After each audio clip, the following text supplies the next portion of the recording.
I actually cannot believe that the Hazbin Hotel pilot dropped 4 entire years ago. That seriously wrinkles my brain. This indie animation pilot changed the game in so many ways, and now, after 4 long years, the first season has finally premiered on Amazon Prime. I don't think it's an understatement to say that this may be one of the most anticipated series in history, which certainly has its pros and cons. With all that attention, not only comes hype and success, but scrutiny. Luckily, people on social media are super normal about Hazbin Hotel, so we're fine. But did the series live up to the hype? Was it worth the wait? Let's talk about it, and also throw a fun theory out there that the thumbnail and/or title probably forecasted. That will come later, so, be patient, I guess. But first, today's video is brought to you by my wonderful patrons. If you are a fan of the channel and want to support me directly, the best way to do that is Patreon, which comes with a bunch of exclusive perks. I've recently started releasing BoJack audio commentaries exclusively on that platform, basically an audio track you can line up while watching the show to hear my takes and comments on the series in real time, conveniently located on a private podcast RSS feed. I've released 4 episodes so far, and we'll drop a new one every week until we finish the series. There's also currently an 11-minute sneak peek for a massive video that I'll be releasing in a couple of months, and there will be plenty more looks at that video before it's released. Tiers start as low as $1, and I really appreciate any support you can give. Today, I want to specifically shout out our top tier patron, Akua Asare Kunadu. I hope I pronounced that right. Thank you so much. I could not do this without the support of viewers like you. Patreon, again, is the best way to support me directly, and I can't thank you enough for watching. So this video is a lot of first impressions of the first 4 episodes and one pretty substantial theory later in the video. So, fast forward to whatever you care about most or whatever. Okay, so based on these first 4 episodes, I think Hazbin Hotel is pretty darn fun and has tons of potential. The issues I have with it almost feel more circumstantial than executional, or I guess they're kind of executional issues born of the surrounding circumstances, if that makes sense. Hazbin had this massive successful pilot that aired 4 years ago and premiered on YouTube, and now it's premiering its full slate of episodes not just to that audience, but to potential newcomers on Amazon Prime. And for that reason, the first episode of season 1 has this precarious line to walk. It has to both acknowledge the story from the pilot and also be accessible to newcomers, almost acting as another pilot. And so this first episode drops a ton of information very quickly. The animation looks great and they get right to it, but not only is it revealing all of this world building lore, they sort of have to reiterate the things revealed in the original pilot very succinctly. And I think they do an admirable job, but it does feel like a lot of information to take in. And honestly, I'm not sure if I really have a real solution to this issue, outside of just like redoing the pilot and dropping it in this batch of episodes. It's a tough situation that is sort of born of the show's unprecedented independent success, especially since they made changes to designs and the cast since the pilot. A typical pilot will be made for a studio, and then adjustments are made and kinks are worked out before basically doing it again for the actual series launch. The original pilot just isn't seen by the public usually. But in this case, the original pilot was seen 96 million times and is still pretty foundational for the story. But besides sort of feeling a tiny bit retready and info dumpy, there was so much I liked about the first episode, Overture. I think first and foremost, I just love the protagonist, Charlie. Her incredibly kind and positive disposition adds a much needed juxtaposition to the vulgar and violent hell they build in Hazbin. This is obviously because the girl is sort of born of 2 worlds, with her mother being the first human woman and Adam's original wife Lilith, and her father being Lucifer himself. But I think right off the bat, this informs her conflict, helps us understand why she's so driven to try and reform these sinners through the hotel. Her first musical number, Happy Day in Hell, is the perfect representation of that conflict and of her character. Oh, and also the music in the show slaps. It is easily my favorite thing about it. As I said, I love that juxtaposition that Charlie brings to the world, but the music serves a really similar purpose. Something tells me that today will be a happy day in hell. Here, smack dab in the middle of hell, we've got these big, uplifting Broadway show tunes, something that feels inherently peppy and positive, even if the lyrics sometimes suggest otherwise. A musical adult cartoon isn't necessarily a new concept. We've had stuff like Central Park before, but one with this general tone and setting really makes it stand out. Obviously, Broadway theater has been home to a huge variety of musicals, but in general, it's sort of seen as a classier, more upscale type of entertainment. So to really embrace the medium in this debaucherous setting is just such a fun statement in general, at least for me. Obviously, we knew this about the show after the pilot too, but to see it play out over 4 episodes made it really hit for me. Honestly, there's a lot that hit harder over multiple episodes than they did in just the pilot for me. Maybe that's naturally what happens when you spend more time with characters and in a world, but the characters really sing for me in this series. Pun not intended.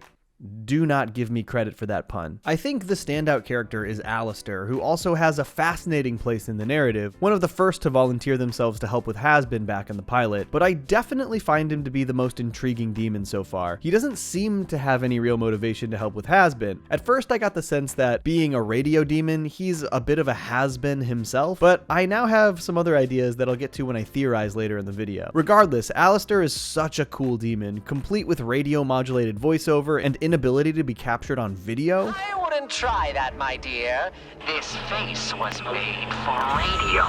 That part is so cool. I really dig his rivalry with fellow Overlord Vox as well, who is a TV demon, so you can kind of understand the general conflict there. But you get the sense that Alastor is this old pro, and is clearly a sore subject for Vox, given that Alastor seemingly refused to join his team. Alastor definitely lives in Vox's head rent-free, even though Vox is the new hotness with his video empire. The radio demon is there.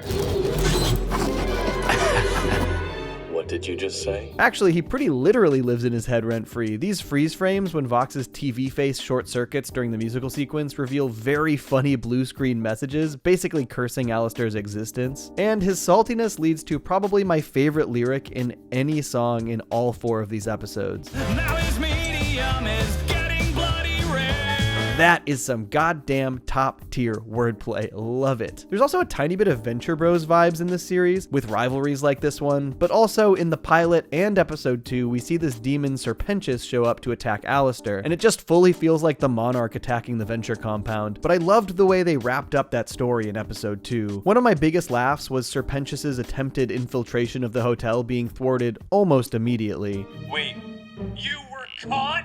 It hasn't even been a day! But again, the things I love most tend to come back to Charlie. Rather than further ostracize Pentius like everyone else seems to want to do, she convinces him to stay at the hotel, furthering their cause. The heart buried here in hell is what keeps me here. I like these subversions. Though, speaking of subversions, there's one aspect of the first episode that I sort of wish had been a later reveal. Charlie has this meeting with Heaven to try and convince them to support her rehabilitation plan, only to find that it's being run by Adam himself, aka her mom's ex, and also that Adam is a total dick. I sort of wish the reveal that angels are kinda fucking awful also was kept a little closer to the chest, just because it feels like it could be such a fun reveal for the audience later. However, I also understand why they did it here for this story. They needed Charlie to feel completely hopeless. They needed her to realize how difficult of a challenge this is going to be, that neither forces from above or below are here to help her, which in turn gives us our cathartic, heartwarming moment at the end of this episode when she realizes that all of the folks at the hotel are here to help her. This episode also sets up this idea that for the first time ever, an angel was killed while in hell during these exterminations, which leads to Heaven moving up their dates for the next extermination. I personally felt like this was also a mystery that could have been pretty enticing across the season, but they actually just reveal who did it in the 3rd episode, Scrambled Eggs, another overlord named Carmilla Carmine. But I guess this could be seen as a result of another issue I have that isn't really the team's fault, which is that I just wish the show had been picked up for more episodes in season 1. 8 episodes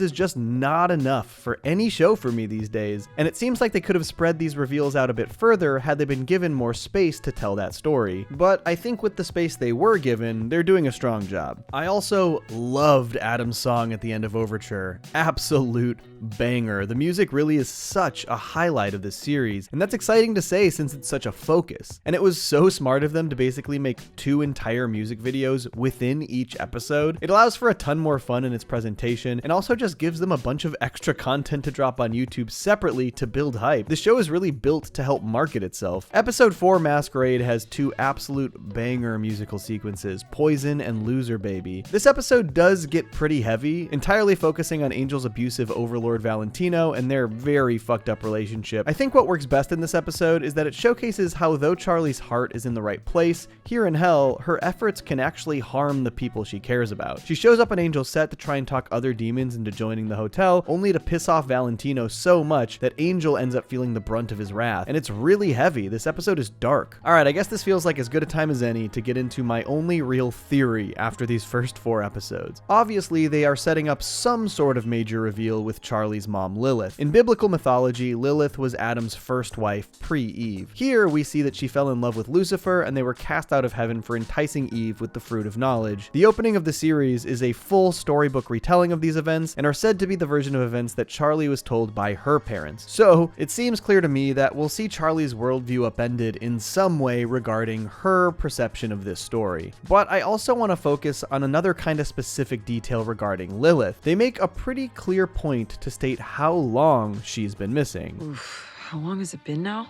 Not that long. Only 7 years. This is a pretty enticing mystery in general, but they also specifically state that one other character was gone for that amount of time as well. I thought he was gone for good too.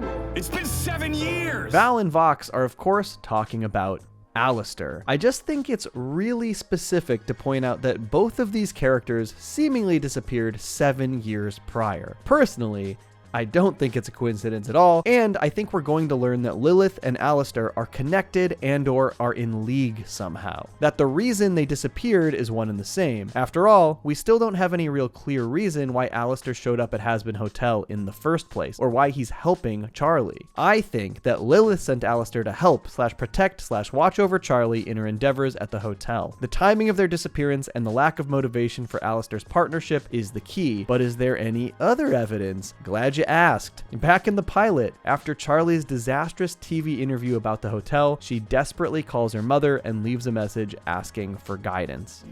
I don't know what I'm doing.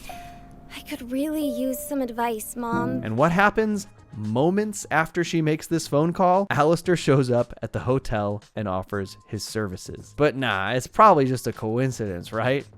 Right? So yeah, overall, I'm getting pretty excited about this show. I think their transition from the pilot maybe had a few growing pains, and it took me a couple watch throughs to really click with some aspects, but I think the world building and mysteries they've set up are super intriguing. Plus, I just love Charlie as a protagonist. I will probably continue to cover the show as the season wraps up over the next 2 weeks, whether that's in-depth breakdowns, more theories, or just aspects of the show that I connect with and want to info dump about. That is kind of my brand these days. So let me know how you're feeling about Hazbin Hotel so far with these first 4 episodes. Tell me down below in the comments, and I will see you probably next week.